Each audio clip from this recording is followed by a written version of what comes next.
Шілденің ыстығы миды қайнатып жіберетін. Қаладағы жарық үйдің іші де дем алдырмай тұрғандай. Күйеуім вахтада. 3 апта болды, бір хабар жоқ. Үйде енесіз келін боп, жалғыз тірлікке тыпырлап жүргенім өзіме ұнамай жүрген. Бірақ үндемедім. Қайын ағам, күйеуімнің туған ағасы, жас, салмақты, үндемейтін. Бір үйде 1 апта қонақтап қалды. Іс сапармен келіпті. Сол күндері менің де ішім пысты.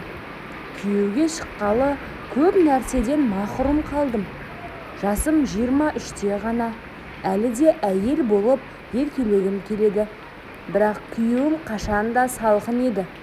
Бір күні кешкі шайға өзімше образ жасап алдым. Ақ, жұқа әдемі жаздық көйлек үстіме жабысып тұрады. Жіңішке, иықша, артым мен алдым анық көрінетіндей жұқа еді. Іш көйлек кимедім. Не өзімді еркін сезінгім келді ме, не бір ойнақылық боларын күттім бе, білмеймін. Кейде әйел іштей сезеді ғой. Қайнағам дастархан басында қарсы алдымда отырды. Мен нан турап отырғанымда ол көзін көтермей, сен көйлек ішінен ештеңе кимепсің ғой, деді. Дәл маңдайымнан ұрғандай сөз. Бірақ бетімнен тер шықпады. Керісінше ернім дірілдеп, жүрегім дүрсілдеді. Күн ыстық қой, дедім жай ғана. Ол орнынан тұрып, менің жаныма келді. 2 алақанымен үстелдің шетінен ұстап, маған иіліп қарады. Қызық, бұрын сені бұлай көрмеппін, деді ақырын. Менің бойымды ыстық толқын басты.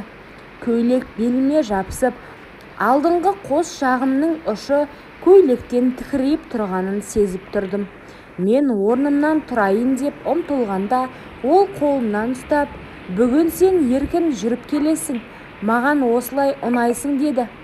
Сөзі менің санамды жаулап алды. Мен үндемедім. Тек иығымды сәл көтеріп, теріс бұрылдым. Артымнан көйлегімнің етегі желмен көтерілді. Ол менің артқы жағыма бір сәт үңіле қарап, демін ішіне тартып, тістеніп тұрды. Түнде өз бөлмеме кіріп жатып едім, терезе ашық, бөлме іші самалмен толып тұр.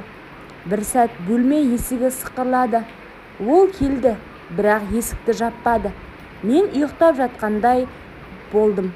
Ол маған қарап біраз тұрды. Аяғының ұшымен келіп, жай ғана жанымдағы көрпені түзеткендей болды. Бірақ оның демі менің иығымда.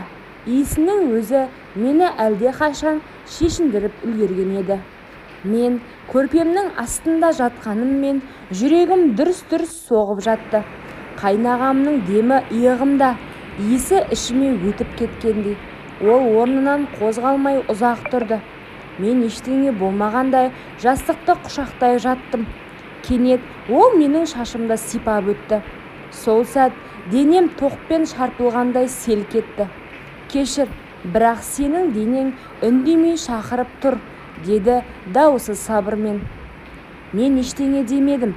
Тек демімді терең тартып, иығыммен сәл артқа сүйеніп, оның алақанына тиіп кеттім. Ол түсінді. Қолын мойныма апарып, баяу сипай бастады. Мен көзімді жұмып, еріксіз ернімді тістедім. Көйлек жұқа еді. Менің артымнан ұстағанда ішімнен ыстық толқын жүгіріп өтті. Ол алақанымен арқамды жайлап сипап, көйлекті жоғары қарай сырғытты. Мен ешқандай қарсылық танытпадым. Тек жамбасыммен сәл итеріп, оның не істейтінін күтіп жаттым. Көйлек артымнан жоғары көтерілді. Оның алақаны жалаңаш аяғымда. Мені ересек әйелде емес, алғаш рет тыйым бұзғалы тұрған қыздай құштарлықпен ұстап тұрды. Аяулым, деді жылағандай дауыспен. Сені бұрыннан аңсадым. Мен терең демалып, ақырын ғана бүгін үнсіз болайық дедім. Сол сәт бәрі тоқтап қалғандай, көйлек бір итеріп шешілді. Бірақ ұялмадым. Керісінше өзімді әйел ретінде бірнеше рет назарда, құштарлықтың ортасында сезіндім. Ол мені ақырын жатқызды. Қолдары мойнымнан, ішімнен жайылып, тілім шықпаса да денем айтып жатқандай. Ол мені иіскеді. Бетім ыстықтап кетті. Мен ернімді тістеп көзімді жұмдым. Сол түн ол мені күйеуімнен бұрын әйел ет. Түн өтіп кеткен, бәрі үнсіз. Терезе сыртында тек желдің сызылы ғана. Мен жатын орында әлі де оның құшағының ыстығын сезіп жаттым. Көйлек жерге түсіп қалған, тәнім шаршағанмен жаным ояу. Ішімдегі бір түйін тарқап, өзімді босатқан адамдай сезіндім. Кенет есік сықырлады. Мен селк еттім. Бірақ ол екен, қолында бір кесе шай. Көзіме тіке қарап, сен енді менің әйелімсің, деді баяу ғана. Мен көзімді тайдырып, сенің ініңе тұрмысқа шыққанмын, дедім әлсіз даусыммен. Ол жанымда тізерлеп отырып, шайды үстелге қойып, бетіме қарай еңкейді. Ол сені тастап кетті. Мен ғана сені тыңдап жүрмін. 3 баламен жалғыз қалдың.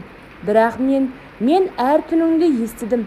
Сені түсімде талай рет сүйдім. Даусы қарлығыңқы шықты. Төменнен жоғары қарап тұрған көзі баладай мұңды, еркектей аңсаулы еді. Мен көзіме жас алдым. Бұл ұят па, әлде жұбаныш па, айыра алмай қалдым. Ол менің қолымды алды да баяу ернімді сүйіп, алақаныммен бетім басты. Сенің денеңнен кеткім келмейді, тағы да, деді. Ол қайта тізерлеп, менің тіземе қолын апарып, баяу жоғарылай бастады. Мен ыстықтан дір ете түстім. Тоқта, дедім жай ғана. Бірақ денем тоқтамай жатқандай. Ол қолын тоқтатпады, тек сұрады. Сен мені қаламайсың ба? Мен үндемедім, бірақ сәл ашып, өзім-ақ жауап бердім. Ол жай ғана күліп маңдайымнан сүйді. Бүгін ешкімнің келіні емессің, тек менің әйелімсің, деді. Күйеуімнің дауысы түнгі тыныштықты тіліп өтті. Сен мені мазақ қылып жүрсің бе? Бір ай вақтадамын. Келсем сен жүкті екенсің. Менің тынысым тарылып кетті. Қалай жауап берерімді білмедім. Тек көзімнен жас парлап төмен қарадым. Сен үндемеген сайын күдігім арта береді. Кімнен бұл бала? Кімнен? Сол сәтте есік ашылып, ол кірді. Қайнағам. Менімен көзіміз түйісті.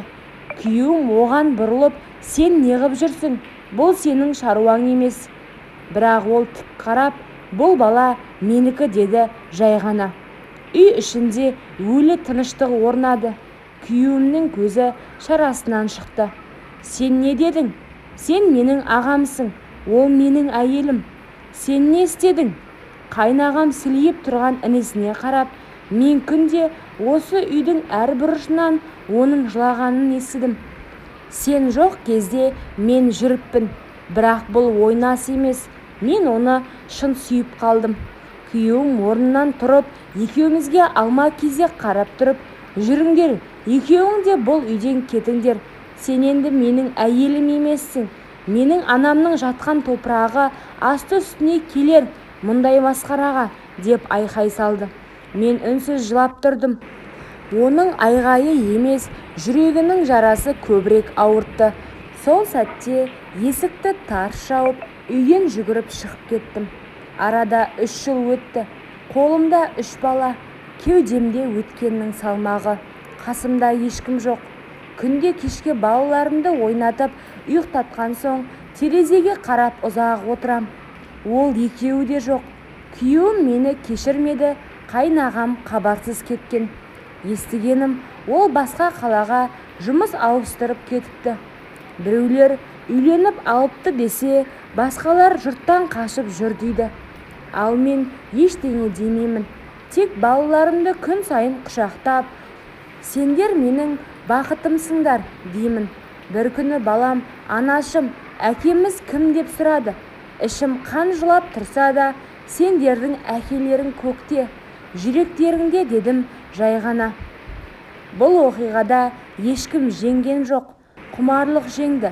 Кешірім келмеді. Қоғам үкімі қатты болды. Бір сәттік әлсіздік өмірлік өкінішке айналды. Бұндай қателікті қайталамаңыздар.